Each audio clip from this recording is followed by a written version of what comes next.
Hey everyone, welcome to our channel. In today's video, we will guide you through how to export Canva designs to Google Drive. So let's get started.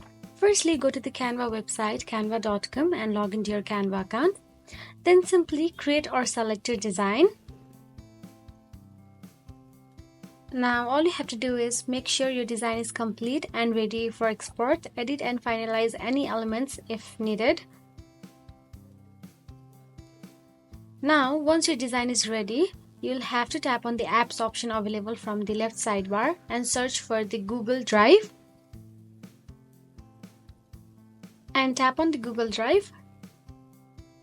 Now all you have to do is connect your Google Drive to your Canva account.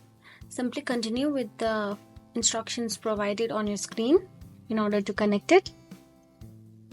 Now after you connect it, all you have to do is download your design by tapping on the share icon available in the top right corner. Then simply download it and it will automatically be saved on your Google Drive as well. So that's it. If you found this video helpful, please like, share and subscribe our channel, and thank you so much for watching.